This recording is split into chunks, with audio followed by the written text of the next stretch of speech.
Hello and welcome back to Tuesday's vlog. First day back, and by God, it has been stressful this morning. It is now currently 11:15 and we're getting very little done. It has just been like Central Station, just one after the other, after the other, after the other, after the other. Phone call, people coming in, booking in, you name it. It's all good, it's business, but by God, me and my dad just, or even the scrap man come to collect the stuff, you name it.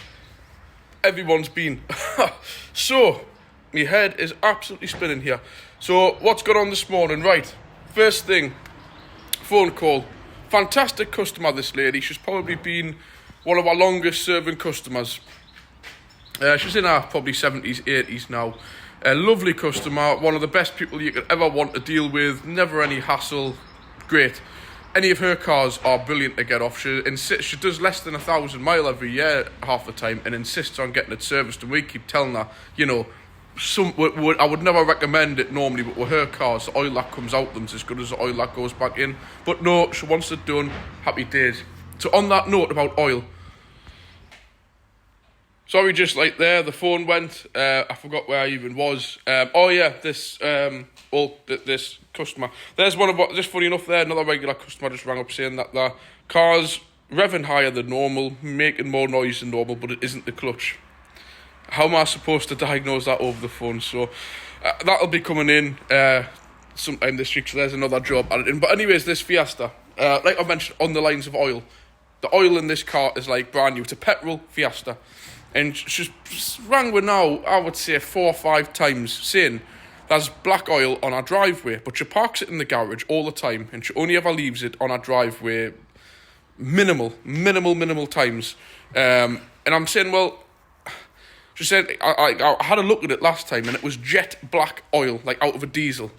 In her car is a petrol, and like I've said, the oil in it is like, it's hardly any miles on. I said to her, Elizabeth, I said, there is no fluid in your car that is black. I said that the coolant is a pink, the oil would be like more of a cooking oil colour, the gearbox oil, again, it's very, very stupidly low mileage. There's nothing in that vehicle which has jet black fluid which could drop out. I said, honestly, in where she lives, our driveway in our garage is detached from our house, so therefore basically she's got no view of our driveway from anywhere within our house. So anybody at any time could just pull up onto her driveway and park on there, and she wouldn't know nothing about it. And I said, look, I think, so I've checked the car out before. I said, but again, this was 20 minutes on the phone trying to explain. I said, I think there's somebody parking, and here's somebody else coming in now, so she'll come back to you. Not too bad, just a vehicle getting dropped off. So, so she was adamant, our car's got a leak. I said that, honestly, I says, you can bring it in, I'll have a look. But I said, there is nothing on that car which would leak out black fluid. Right, so, no bother. So I said to her, I'm not trying to kind of, overrule you. But I says, is there definitely nobody who you know of just parks on your drive? No, nobody. Oh, but actually my son parked on the drive on Saturday. I think, right then. So I says, ask your son to go and have a look under his car. So, is it a diesel car? Don't know. What kind of car? Don't know. So go and ask your son if his car has a leak. So she rang us back. Oh, she goes, Dan, she goes, yeah, I've spoken to my son. She goes, yeah, he has. He said something's cracked underneath his car and he's got a leak. There you go. Problem solved. So, you know, like, they're good customers and they are bringing up the car-related stuff. But, like, it's like 20 minutes more on the phone of wasted time on top of everybody else coming in, you know, and so therefore it happened a few weeks ago. Our son, sure enough, had parked on our drive then as well. She's like, I don't understand, it's so close to the drive, to the garage door and stuff, and I'm like, it's got to be somebody else, a different car. So there we go, that's that one sorted. Again, like that other customer I've just had on there, and then we've had this van. So of course, again, on a bit of a rant this morning. The guy had to do some work or something, whatever he does. So he couldn't bring the van in now at 11 o'clock because he was busy. I love that phrase people use, that when they're busy, that's somehow more important than getting the vehicle fixed to the garage that's booked in. So it's a bit like, say, for example, us saying, oh, your car will be ready today. And then they come back on that night and I'm like, oh, no, haven't done it. Had other work to do. And they'll be like, well, I booked it in. It's like, well, yeah, you booked it in, so therefore bring it in when you're booked in so it can get on. So I've not been able to get on with that. So as it happens, the hassle we've had this morning, it's probably a bit of a blessing in disguise, because we've got to do, I'll go through what we're doing in a second. I just thought I would do a little bit of an intro on this, to see what you guys think of the daily business we've got to deal with. So like I said, I had the guy who bought the S80, who I had the Jeep off, he come in, dropped us some stuff, funny enough. Some spark plugs and stuff like that, which was really nice of him. Thank you very much. I know he watches me videos. I forgot your name. I apologise. John, I think. Thank you for that. I much appreciate it. I've explained to him it's gone to me mate Chris, but even though me and Chris say he buys a car for me or whatever, gentleman's agreement, if that car goes anywhere, comes back to me. So don't bother me, and I know Chris, I'll probably get the car back. I do all the mechanical stuff. He's very much into the kind of polishing and keeping it clean and everything, so I always get the car back probably better than I give him it, and hardly any more miles on it either. So yeah, that was that. He come in, the scrap man come in, and is now clear, because about 3 times last week I tripped over broken springs and discs and pads and God knows what. So yeah, so that was him, that was somebody else booking in, you name it, the whole lot. So I'll quickly go through what we've got in. That's something I want to ask you guys and see if it's anything you may be interested in. So there we go. Got a Volvo, forgot what these even called now. I think they're called a V40 now. It's just a Ford Focus, just in case anybody doesn't realise that. Everything on this vehicle just about is just Ford Focus. I would find you a Ford marker on it. But it's sometimes easier said than done on these. If I see one, I'll point it out. I mean, obviously a lot of it's badged as Volvo, but it is just purely a Ford Focus underneath. Yes, yeah, not a bad thing, because the Focus is an absolutely cracking chassis. If I could probably want a car of a chassis, I would pick a Ford Focus. So there's nothing wrong with that. Not a bad thing. The only bad thing becomes on the diesel ones is you get Citroen Peugeot engines in them, which is not good. But if you get one of these, you want to pop a Volvo 5-cylinder in. But they're in good nick. It's pretty much new car anyway. I'll just check I am actually saying the right name for this.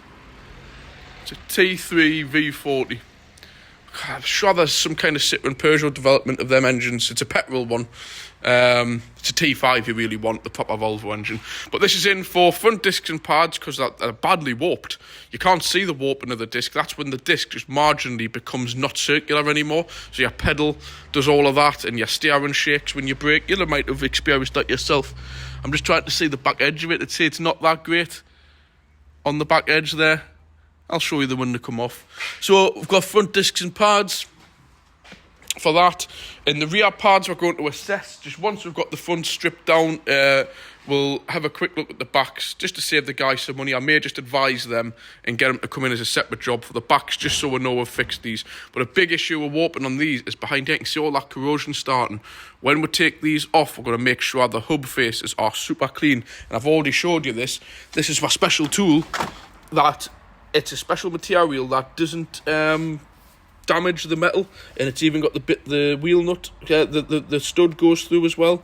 So we'll give them a good clean up with that and get the new discs and pads fitted.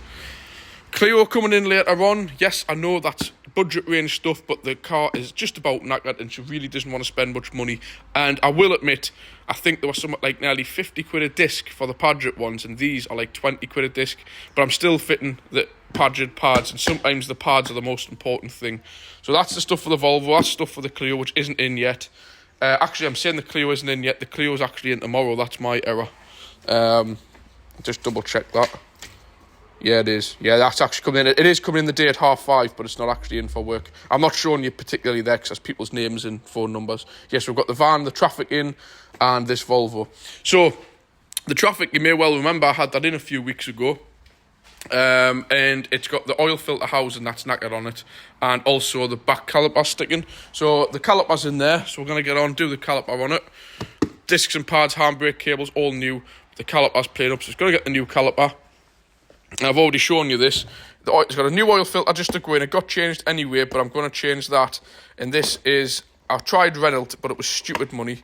And Blueprint actually do them, which is this is for the M9R engines, the Renault.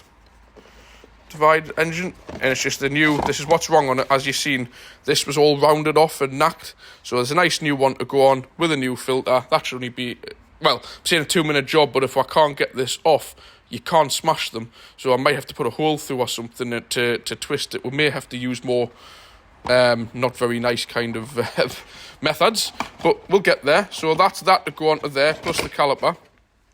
And what else we're doing? Got the old girl in, because like I mentioned, when I went to Berwick just the other week, I've got that video to upload. The horns, one of the horns stopped working, and it's literally sounded like a moped. It was horrible. So went onto eBay, spent literally the grand sum of £8, and got myself, posted by the way that was, some electric super horns. 12 volt high tone, 430 hertz, in a low tone, 320. I think they look damn cool. I've seen people fitting these to Subaru Imprezas and stuff like that. Like these are like very much like Japanese electrics on them, and I think they're some cool looking horns. Not that you can see them on the Merc, but the reason why I've discovered, I've already changed one of them, is that just the contacts on them are just rotting away to nothing, and they're just little pissy little things like that. So I thought myself, I'll treat the old girl, spend a grand sum of £8, and we'll get them fitted. So like I've said, I've already got one fitted, which I shall show you now, which isn't a bad job, just dirty and rusty. Partly my own fault for spraying grease on everything, but that's the only way I can combat the corrosion that's already eaten into this car, unfortunately. But there it is, fitted down there. They're not too bad to get to. I don't know if I can get the phone in there any better to show you. That's it fitted down there. And as you can probably see with that, it's got grease sprayed on it already. So that one doesn't rust, and it's all plumbed in and done. We're just on doing the other side now. As you can see, this one's in this wheel arch. And she's looking a little bit sorry for herself, that horn as well. So we'll be getting that one off and switched over. And I'll just switch the camera over. I'll give you the grand toot test when it's done.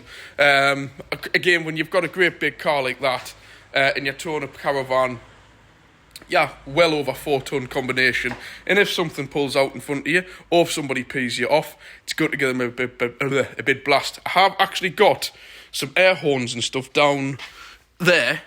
Let's have a look, see if it'll zoom in. It's down there, brand new air horns and stuff.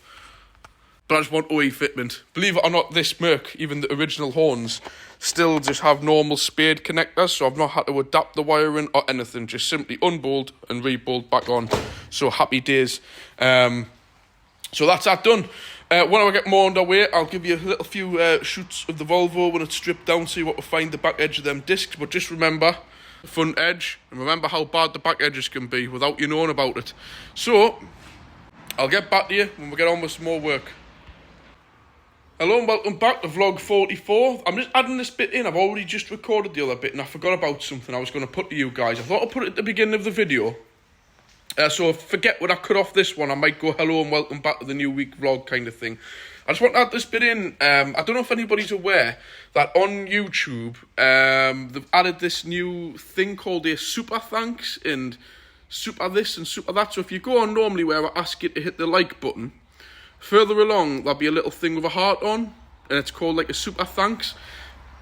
This is the first time you'll ever hear me ask or anything like that. As you know, I get very, very little money for doing this. I do this purely out of a hobby, and I quite enjoy having a little fan group of people who genuinely respect what I do, who I am, and as you see, I put a lot of money into stuff. I must admit sometimes, you know, I'm not going to kind of go too far into this, but I do a lot of things for you guys watching. For example, yes, that Leon, I really, really wanted it, but I really like the Jeep a lot.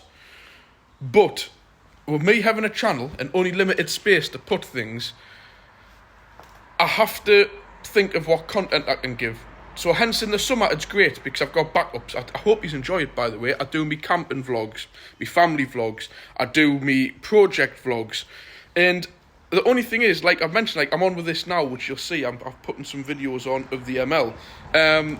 People get bored if keep doing the same thing. So if it was me, I would be quite happy to have just kept that Jeep, and kept the ML, and I would have probably dreamt about getting that Leon. I probably wouldn't have made the purchase.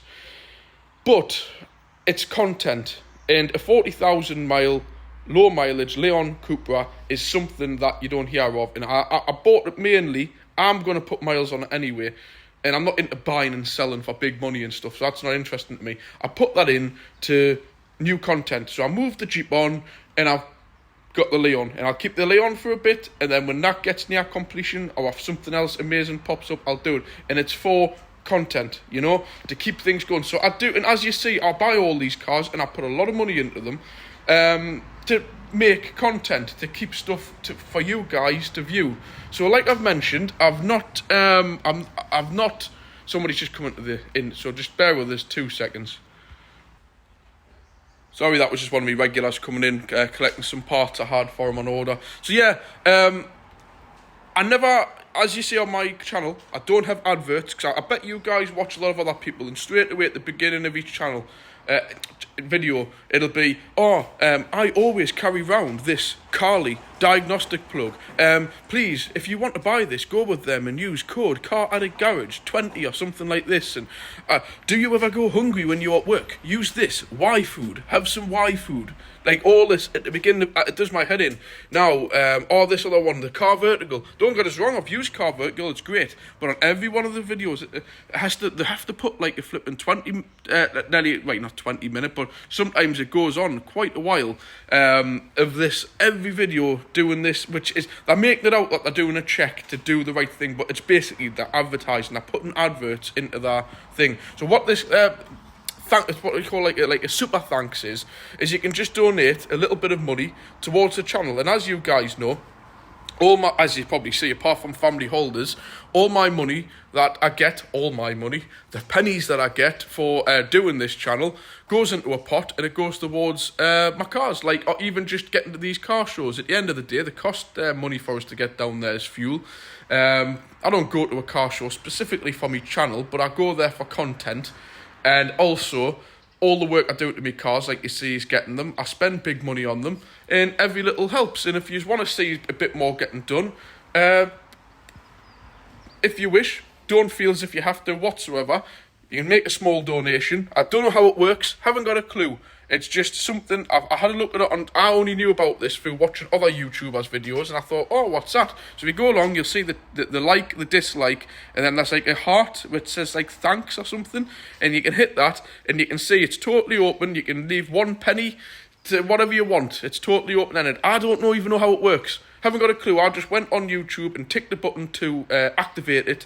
I assume that money must just go into my pot for what advertisements are on my channel. Not the adverts that I put on, just the ones before you start to watch, and during it, they're cut in. But remember, I've already explained to you guys, that is the only thing that gets me a couple of quid, which makes it worthwhile doing this. Me time, me effort, and everything I spend on me cars. So I'm going to stop waffling now. It's gone for 5 minutes. I'll leave it up to you guys. If any of you wish to make a small donation at any point, this will be on there forever now, on every video that I do. And I think it's something to do with when you do it as well. You can leave, the comment that you leave stops at the top of the list for longer. I don't know. Maybe read into it first. But it's there if anybody wishes to do it. I've not tried it at these Patreon things because I can't be arsed. The only reason I did it was I just went onto my YouTube account, clicked the button, and it's activated it. I can't be bothered with setting up any of this other rubbish because I'm not into begging people. I'm not into asking for anything.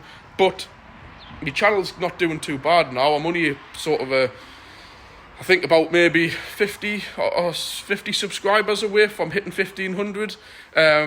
You know, my views I'm getting are really outstanding. I mean, the one I did at the Thorntley Dale car show, that's had over 1,000 views, and it's only been on a week. So I'm quite happy with how things are going. So, yeah, I'll leave that one there, and we'll get into what's in now, and it'll just carry on like the normal weekly vlog. Just thought I'd show you the Volvo when it's stripped down. So this is what we needed to clean on these, which is the hub. You need to clean that edge, but you don't go mad with sandpaper on them. We've got these, that's brand new, a Milwaukee drill we've just getting, spot on. But you use these special end pieces so that they don't harm the metal. And obviously they go over, I'll show you, just so you've got an idea. So they go over like that, and it spins. and shines it up. But it doesn't cause too much damage, like any damage at all, really, because it's like a special kind of media that's on there, where if you took a grinder to it, you can end up putting flat spots. So I've cleaned that edge up on these, because these are renowned for those causing the discs to warp. But the main cause of issue, you can see the state of the discs on the inside. They look great on the other side, but these here, the centres of them, corrode badly, and obviously they expand, and they're a nightmare to get off. I don't know how they've gone so long with this fault since like 2006, and they still haven't gotten on top of it. And what it does is there's like a lip on here, and the disc swells, and sometimes you've actually got to cut them off, smash them to pieces, which just ends up being a nightmare of a job. So there you go. There's the inside of them. You can see that they're looking quite rough. See, at least that one's even worse, that one. And all the juddering on the brakes have been these bits here breaking away, as well as obviously those being swollen up. If there is a way possible with these, just keep them clean. There's not much you can do apart from the new discs being TMD coated. You've just got to hope that they don't rust. Top and bottom of it is, don't leave them too long. So we've got the caliper carriers cleaned up. There were the pads, but I just wanted to show you, I did find, I was on about being Ford. I don't know if you can see that there. Ford Motor Company, see? So just in case anybody didn't believe that this was a Ford Focus, there you go. So we'll get the new discs on, but you've already seen the TMD coated discs. And this was what I'm kind of saying why I would recommend to use them. And this is what I'm kind of saying here. The inner edge is all painted, so therefore, hopefully, in theory, that shouldn't corrode as quickly or as badly. Hence, these TMD dip discs are what you want. So we'll get these fitted, and I'll come back to you, and I'll show you when we've got them on. And by then, I'll probably be getting the van on the lift, and I'll show you what's going on with that as well. Right, that's the Volvo sorted. I thought I'd just show you. Done just like that, but as usual, it's never just as easy as that. So the fitting side of it, no problem. The biggest issue we've had is down here. There's a set of brakes there, which has been fitted. Set of brakes there, which come from a different suppliers, and another set of brakes there. All for one thing. Now, we thought we're just ready to get on as usual, but no, it throws up a problem. For one reason, is this is just a Ford Focus, and most of the discs fitted to these don't have this little grub screw on. They don't particularly do much, but on an 18-plate car, it's there for a reason. So a few parts companies said, just fit them, which I'm not happy at doing. I want it to be, if the ones that come off had the hole in, I want them to have a hole in. So they're fitted, they're done, happy days. But this is the issues we've had. We've had to wait around for them ones to come, which were, actually no, that's the empty boxes of the ones that are right. So that's happy days. Another set came, I'll just show you in the box, so you can see what I'm referring to. See, they haven't got the hole, they've just got 5 holes. They haven't got the grub screw. So obviously that's created a problem. Another supplier said that it did have the hole on, and I can't open them up again, and we got them and they didn't have the hole in. So that's cocked everything up. So now we can get on with the van. So I just thought I'd show you how things can go wrong so easily, over something simple, because you're waiting around all day. One other thing I thought I'd mention, this Mercedes part here. I ordered this light. This part here has been ordered since mid-March. It's a Mercedes A-Class, like I had in there last week, LED rear light. The grand sum of nearly £150. Sorry, £250. So the guy says, can you check it's right? I've almost forgot what it looks like. But I think that's disgusting that they take £250 and they don't even give you any kind of reasoning. They give the whole COVID and what's going on in Russia. In fact, what was going on in Russia and Ukraine wasn't even fully kicked off in mid-March. So that's kind of the way that goes. And I said to them, they said, it's on its way.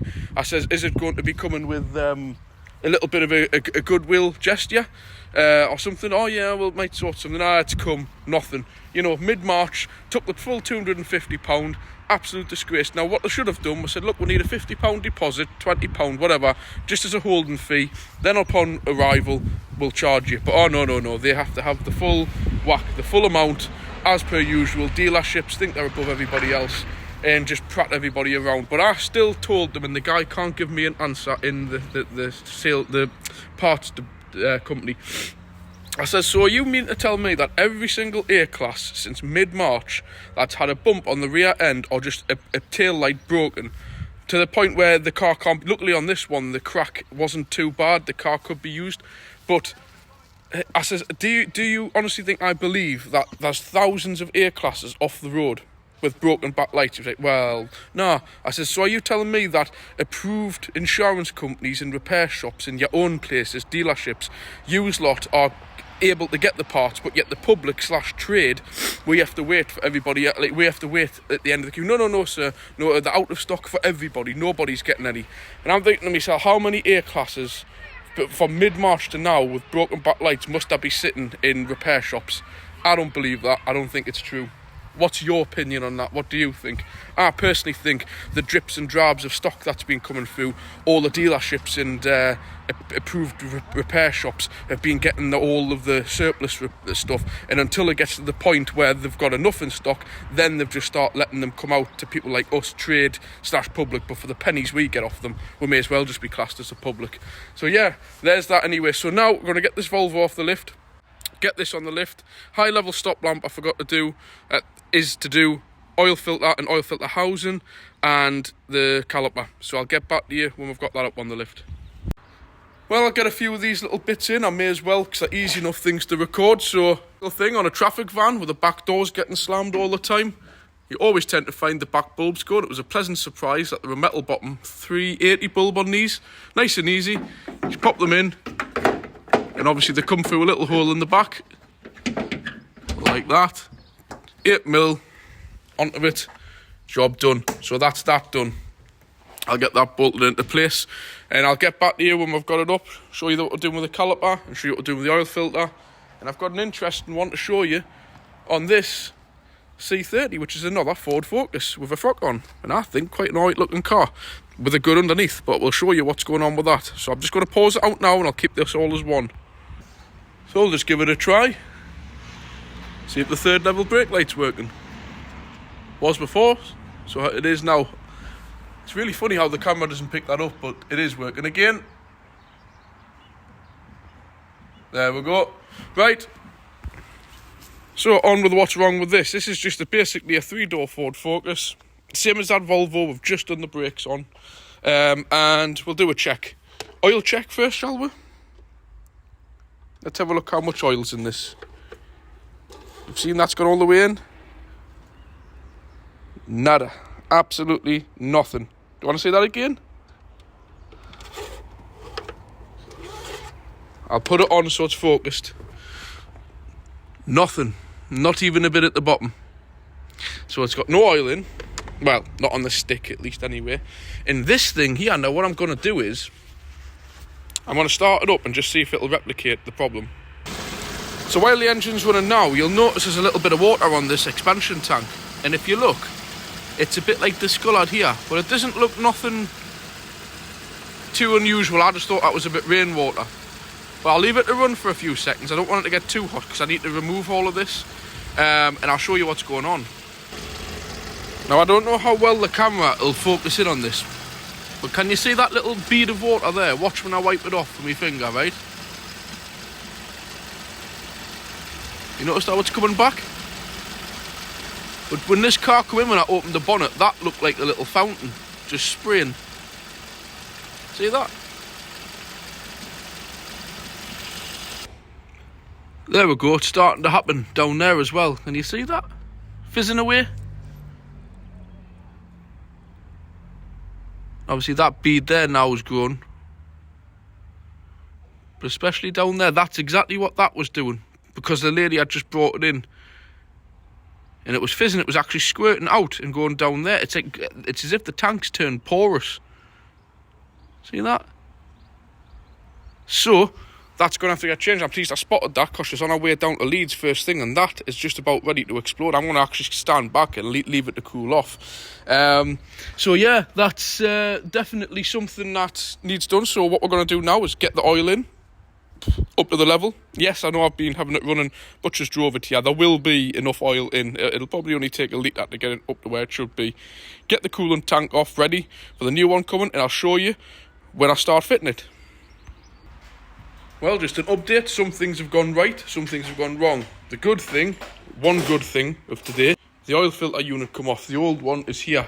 I expected having to bray on it that, but believe it or not, put on a socket one size too small, braid it on with a hammer because it is going in the bin, obviously. And of all things, use this but not on full power. And the slight shock with it being an impact gun got it to come away without causing damage. So it's come off nice and easy as it should have done. As you can see, it's all rounded and chewed off at the top. That's why I suggested getting a new one. And I suppose while it's out, even though that filter was changed a couple of weeks ago, it would be silly not to for what the cost. So he has the brand new filter unit at the top with the brand new filter in. Plenty of oil, just a note, always put oil on a new seal. And with these threads being dry, since they've never normally when you remove them, these are absolutely full with oil. But since this is brand new, little bit of nice clean engine oil into the threads, pop it back in, torque it up with the right degree. Is it written on? There's normally 25 Newton meters. Put it on, job done. So that's the oil filter and oil filter housing done. Stop lamp. And the caliper is going on. We're not nearly thought we're having problems with that, but it's come away nicely.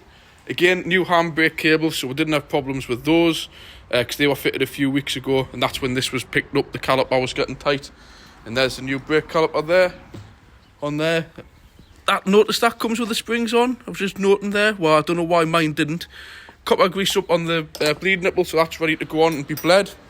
And just to cause any more issues while the lass was waiting for this Volvo, I just caught the last van by a few minutes. Thought, champion, here. Delivery, I thought, great, we'll get straight on. And just take a note of this, I can't be bothered to carry it across to the car. This is off a transit van. No Volvo has a transit van. There are Ford, it's a Ford engine in it, but they don't have that, so have a look at this over here. So there we go, happy days. Oil topped up, it actually took 2 litres of oil, worrying. And the new coolant bottle on, filled up with new coolant, I'm just letting it circulate there. Happy days, got that fitted. It says just a pipe down there and these two, so that's now just running. Just going to check for any leaks, let it get up the temperature. Happy days. So there we go, I didn't expect that job coming in, but I'm pleased now that we've got the right one, the right tank in the end. But that was just about ready to explode or start seriously leaking that tank, so happy days. Got that sorted for this last, because she's away down to Leeds tomorrow to see our daughter's newborn baby. So I like to be, normally to anybody else I would have said you got to reboot it back in, but I know how important it was for her getting this car, so I've made myself work late a bit, but we're all human, aren't we? And when somebody's got a genuine reason to be away and needing the car, I'm more than happy to help.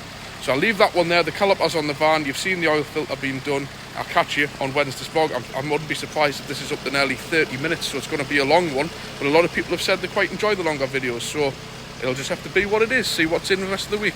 Catch you tomorrow on Wednesday's vlog. Hello, welcome to Wednesday's vlog, and yet again, parts issues have struck. That's been every single job we've done since yesterday. The brakes on the Volvo, the coolant bottle for the other Volvo, now the brakes on this, so we'll go through what's been going on. Got this little Renault Clio in, front discs and pads, as you can see. That's run down to the metal, but the caliper is very tight. So it's probably, we're going to have to put a strong advisory on. The lass can't afford this anyways. She's going to have to keep a very, very close eye on this, because it probably could start tightening up. But when you've quoted for discs and pads and you throw a caliper into it, it gets really stupidly expensive. And no matter how hard you explain to people who don't know about cars, they don't get it. So you're better off just building it up with a very strong advisory to keep an eye on this brake, that it doesn't get hot, and then it'll have to come in as a separate job for the caliper. But we've freed it off as best as we can. The usual thing on these Clios, the caliper carriers, the slides on them get tight. They're nice and free now, but we've had to get the oxyacetylene on those to free them off, just like what was on my Leon. So they're free now. So new discs and pads going on to that. But of course, we've got the wrong one sent to her. What supposedly was right on the computer wasn't right on here, because the discs were twice the size. So that's that anyways. Onto this A7, very nice looking car. The guy's just bought it. It's in for, it's not even due MOT, but he wants it MOT for peace of mind and an oil change done. I must admit, I do like the back end of these A7s, I have to admit, and I do like the 3 litre diesels, but they're I'll just show them, very, very complex. Of course, all the lights are LED.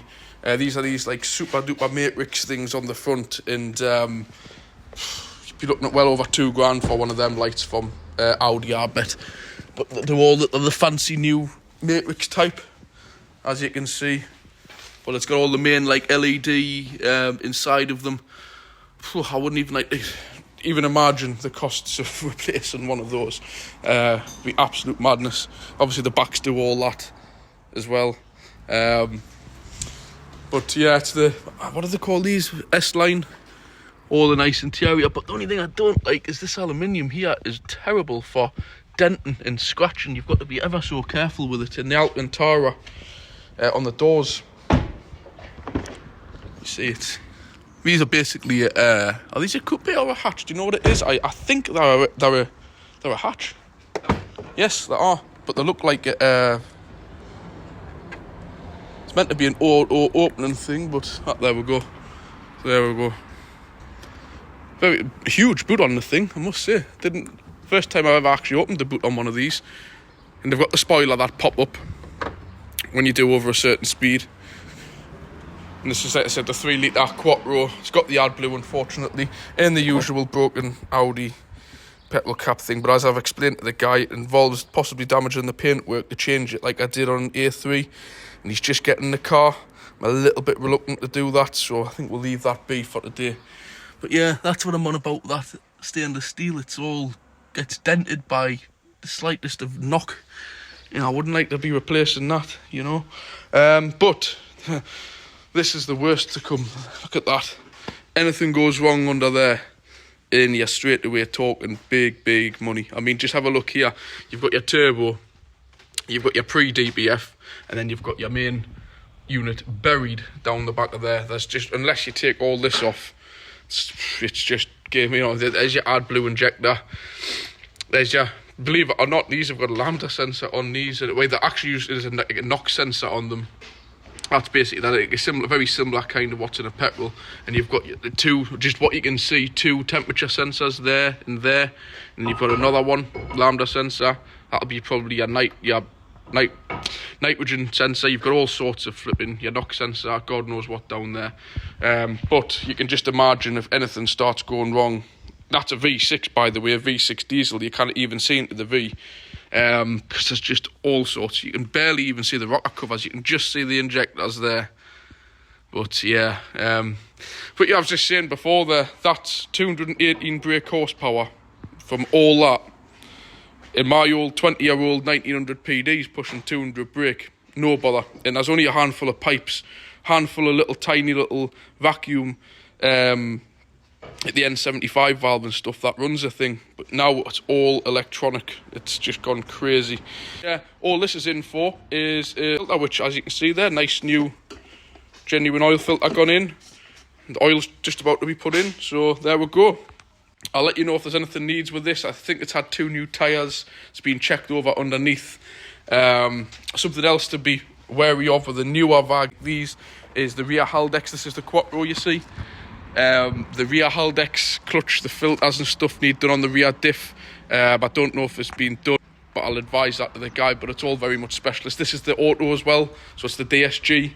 So I would probably recommend to go into a gearbox specialist and have the DSG filter and fluid changed on the main auto gearbox, as well as the Haldex filter and changed on the rear diff, because they are just crazy money when they go wrong.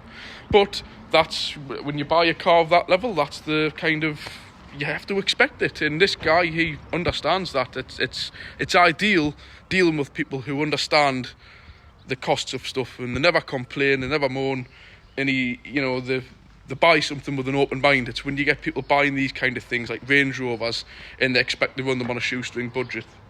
Ain't gonna happen. You're better off buying a flipping Corsa if you want that.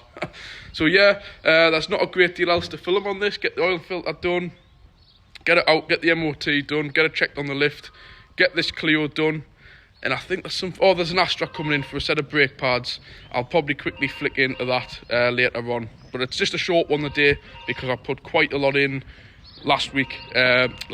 yesterday. Otherwise, I'm worried if this goes over the hour mark, it makes it very difficult to upload them, and I'm worried that when I'm away on 3G and 4G that it might not do that. So I'll catch you later on today with the Astra to do a finish off, and then we'll be into Thursday's vlog. Thought I would add this bit in. Like I mentioned, this needs wipers. So again, always get the Bosch specific fit ones.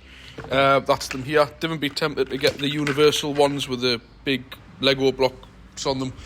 But I just wanted to show you another thing now, how modern cars are just, well, in my opinion, pathetic. So you can't change the wipers because the bonnet's in the way. The wipers don't work when the bonnet's open. So what do you have to do? You know, I'm going to go in through the computer on the car, onto here. So you select car, systems. You know, loads of people won't have a clue how to work this. Down into vehicle servicing and checks. Like I've mentioned, we don't even have dipsticks now. So now we've got to use this kind of thing. Even as a mechanic, you've got to mess on with this. But you go down, wiper change position. Up to on. And there we go. Ignition off. And you've got to go to that extent now to change wipers. Now, if you didn't know that, you're an old school mechanic who doesn't have a clue about the way I look at it with that is a lot of people are funny about you touching the settings in their cars. Now, to do that, you're faffing about with somebody's, what is it called on those? The MMI, the multimedia information displays. So it's a bit of a sad state of affairs when you've got to go messing with somebody's car and computer just to get the wipers in a position where you can change them. And I bet a lot of older school mechanics haven't got a clue how to even go through settings to find that, to change wiper blades. So I'm not going to video the Astra for the pads. There's nothing worth recording on that. It's just a simple set of brake pads on it, so I'm not recording that. But what I am going to show you is what I forgot yesterday on the Mercedes. I fitted the new horns to it. We'll give it the horn test. I didn't want nothing stupid. I wanted it to sound exactly how it used to. And to be quite honest, it sounds the same, but actually a little bit better. So, we'll go over and have a look. Like I'll show you, it's not much to see, but they're down there. There's one of them, brand new, and yet the one at the other side. No adaptation had to be done whatsoever, because they were simple plug and play. We'll give it a try. Champion. That's all I wanted, the horn to work again and not sound, I mean, it's not the most loudest type of trumpet horn you can get, but that's how these were made from new, and that's how it sounds, exactly original and OE. I'm going to leave that here today for Wednesday, and I'll catch you tomorrow on Thursday. This is going to be part of Thursday's vlog, because this job was meant for tomorrow, but it is actually still Wednesday. But I thought I'd put this in now, otherwise it'll be all done before I do it. So, this is the Passat. As I've showed you all with the electronic handbrakes. So we've got the caliper off, which I'll show you on the bench. It's all been off. It's burnt all the pads out and they're near enough down to the metal. And we're just getting this end off the brake pipe because these calipers are a stupid idea where you've actually got to physically make up a piece of pipe because it loops through this hole, which doesn't have a gap to release it, so you've got to make a piece of pipe that goes through. So this is the old knacker caliper, but as you can see, it's the electronic type. In fact, it's being cracked as well, not by us. Water must have gotten in there or something and cracked it, frozen, I don't know, but that's certainly nothing we've done. It's going back anyways, it doesn't matter. It's getting reconditioned. So here's the brand new one, obviously with the new casing on. Original quality, TRW, as you can see, stamped on the caliper anyways, even the one that's coming off the original TRW. So that's going on, you get the kit with it. Some silicone grease and some new securing bolts. But you've got to make a new pipe up on these, that's what takes the time. But again, you can't do any of this, you can't see it, but it's up in the car. We've got the diagnostic equipment on.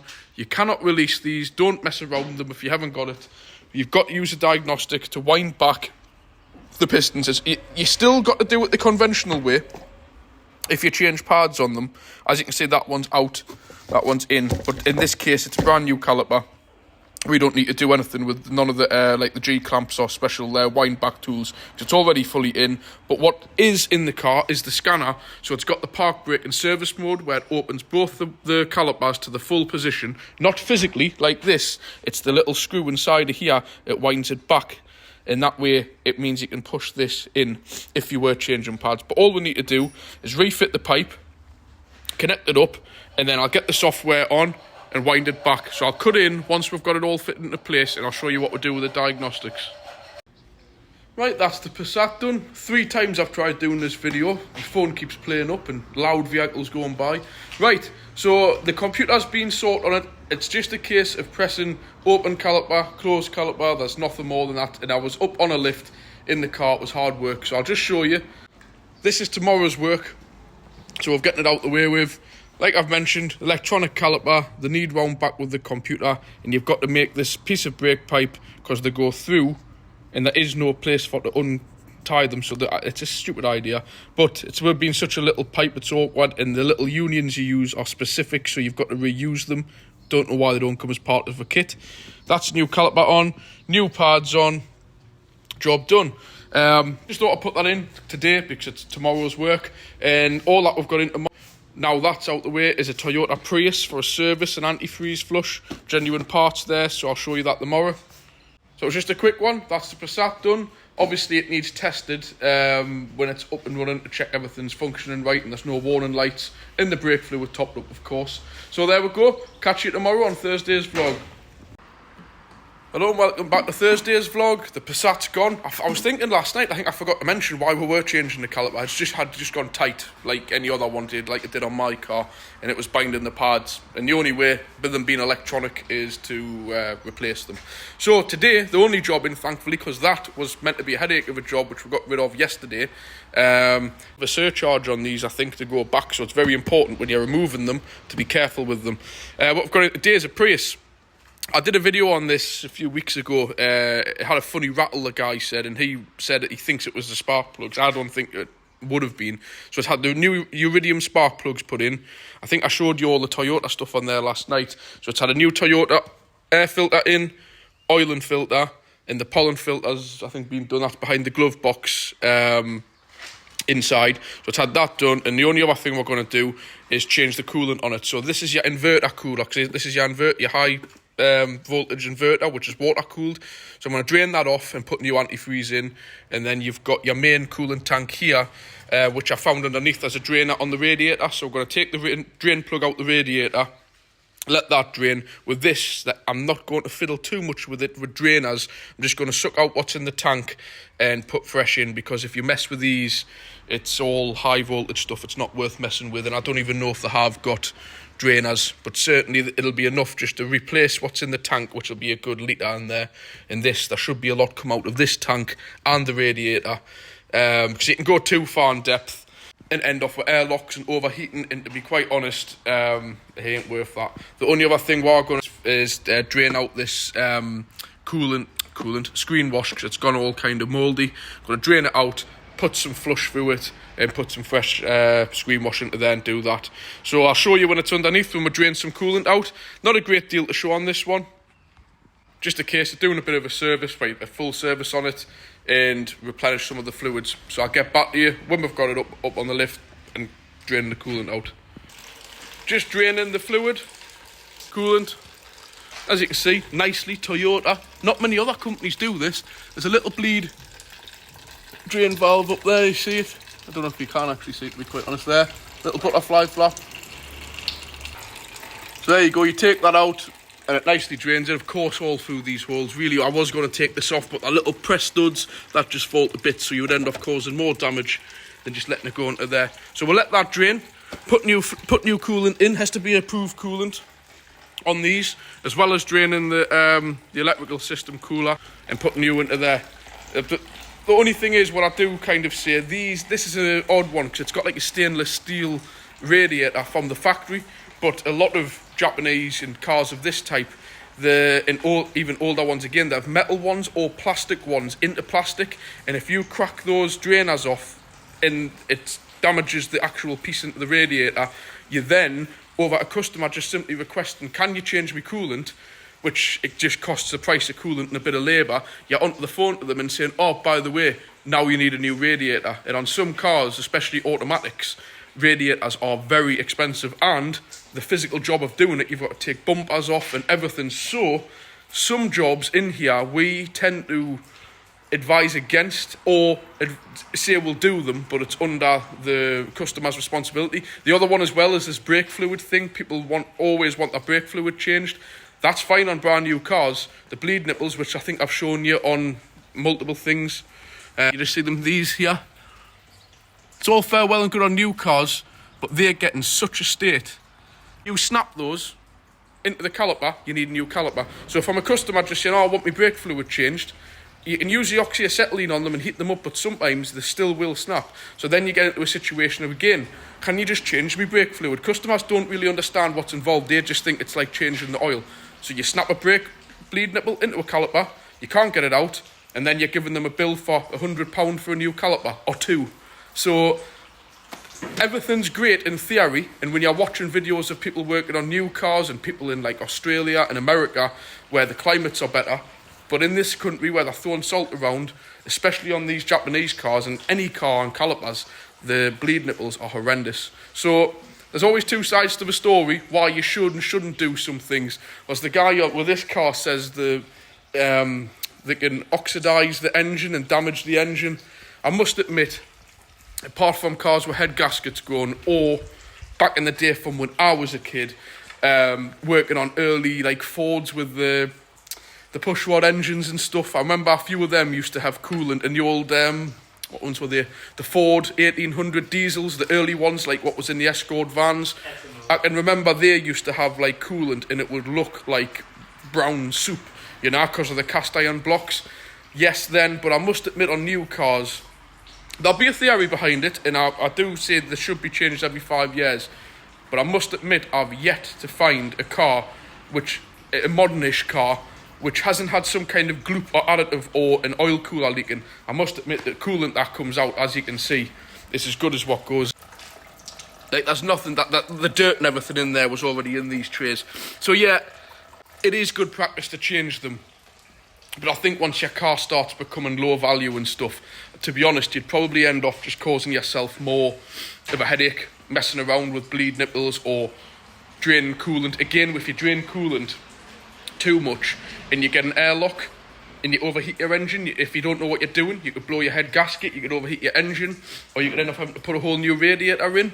So it's one of them old sayings, borderline, and it's me, I can make money off this as a mechanic. I can get everybody to change their coolant and all the rest of it. But if something isn't broke, leave it alone. Don't fix it. Unless you open your coolant cap and it's like flipping gunge, or you do a refractor test and it's not where it should be, you know, like it should be below minus 20 or 30, then obviously I would say change it. So there's two sides to every story, but just be careful when on older cars when you're wanting these kind of jobs done.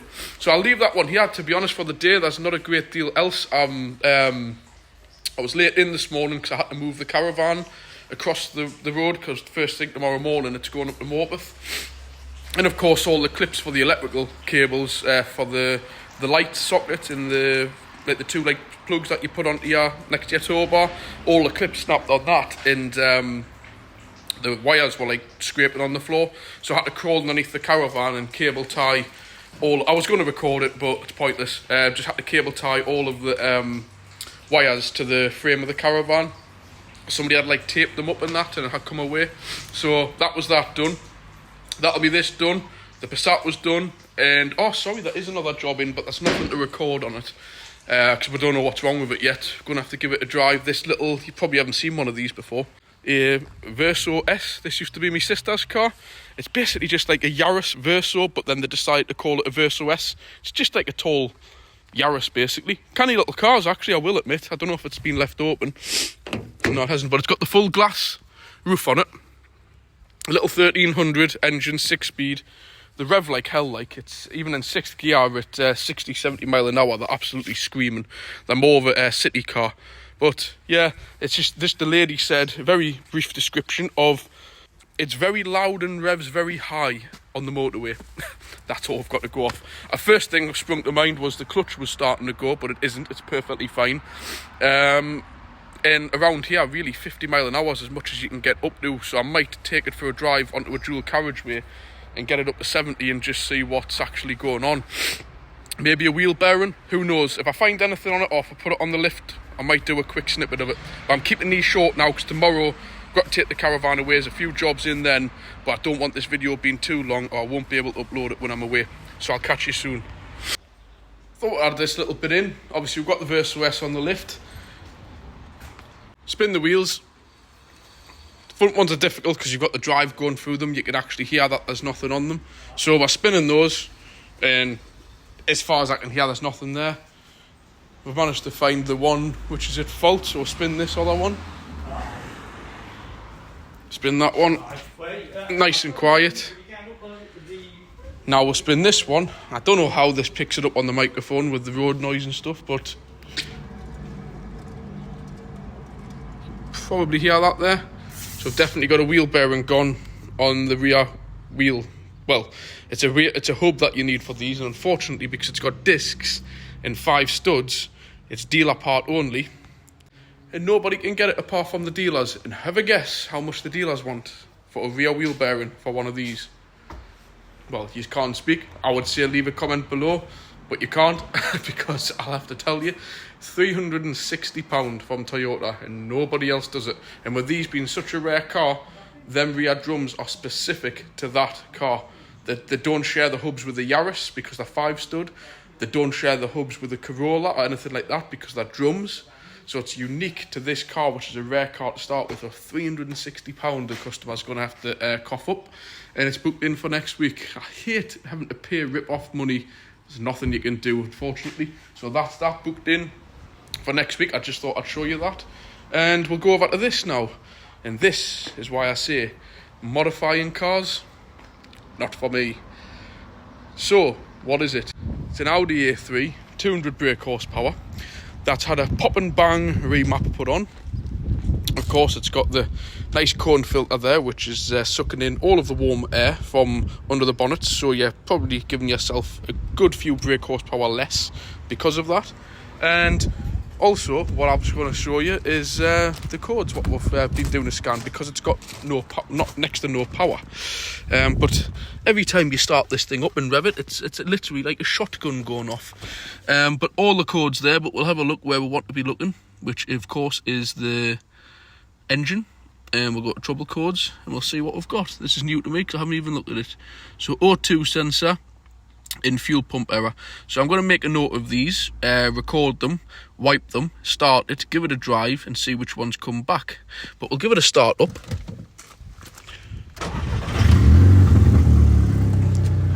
And the noise this thing makes,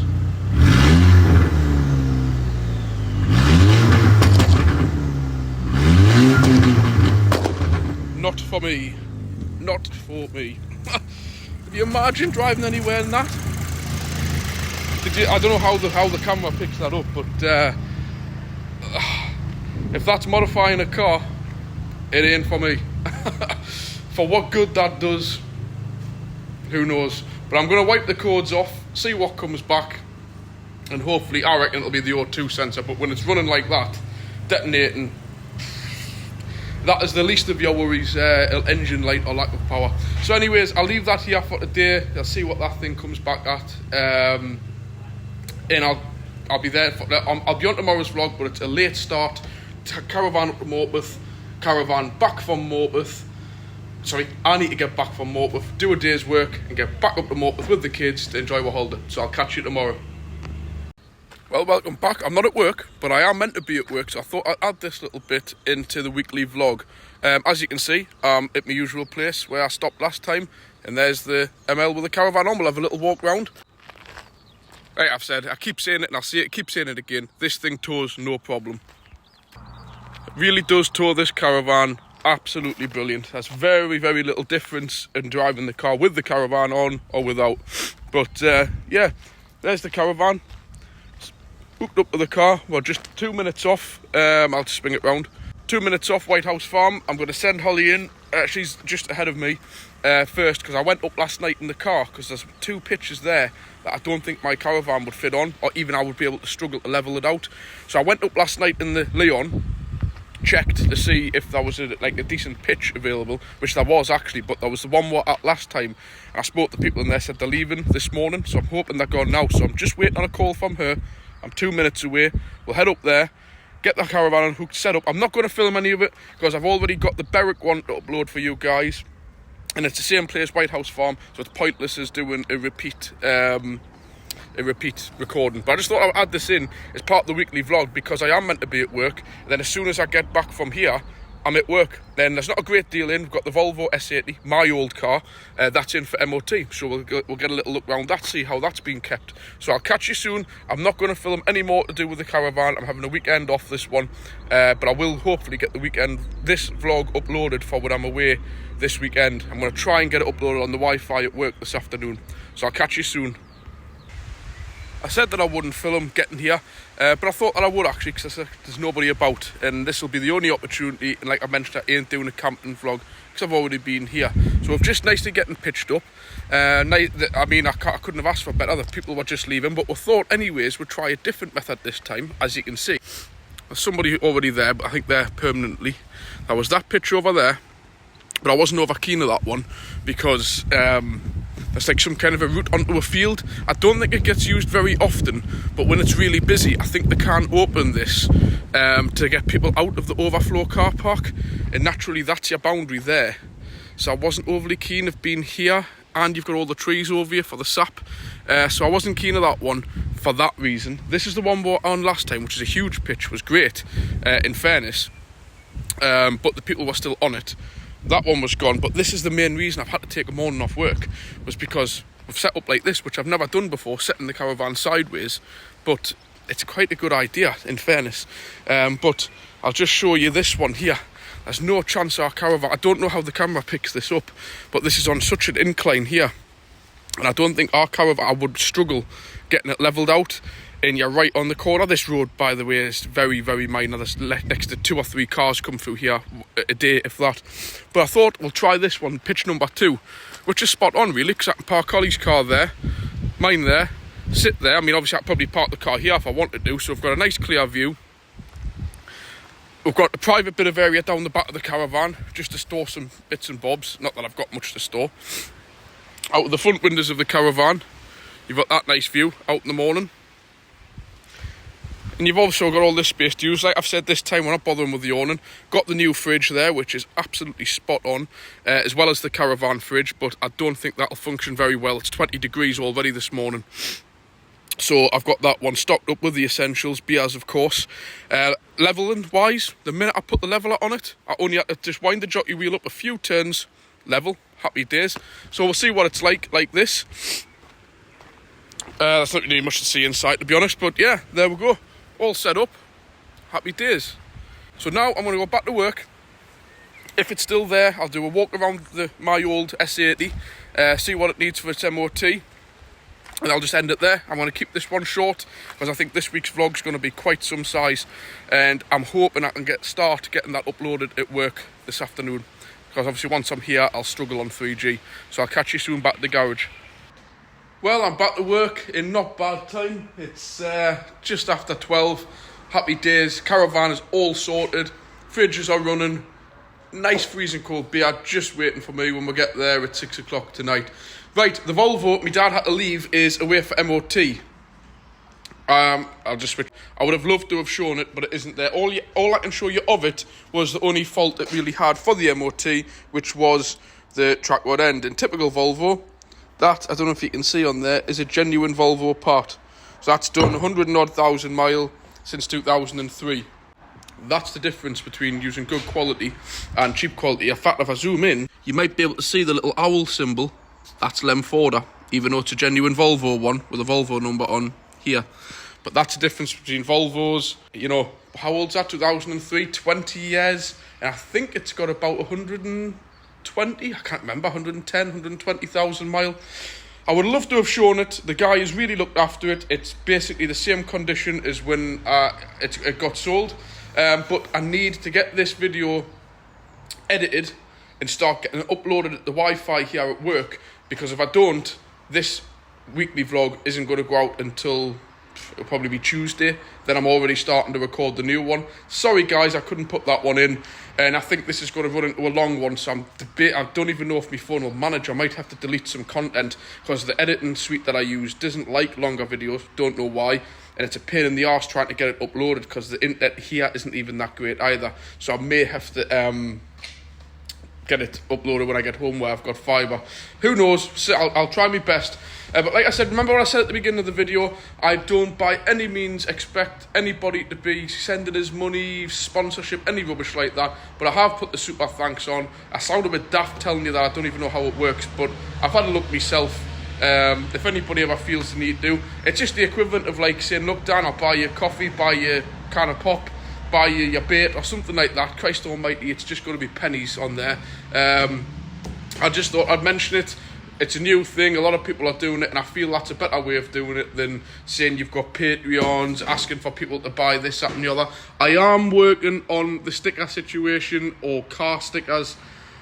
I'm just waiting for a guy to convert me logo for the Cardiff Garage Northeast into a JPEG or something. I'm not that advanced, and then once I get that converted into a file I can use, then I can deal with it, start doing something with it. So I hope you enjoyed this week's vlog. I think it's trailed on a little bit, but I suppose you guys want content, don't you? So I'm giving you what you want. So thanks for watching. Please, if you haven't already done so, hit the subscribe, hit the like button, and if you've got anything you want to say, leave us a comment, and I'll catch you later. Bye.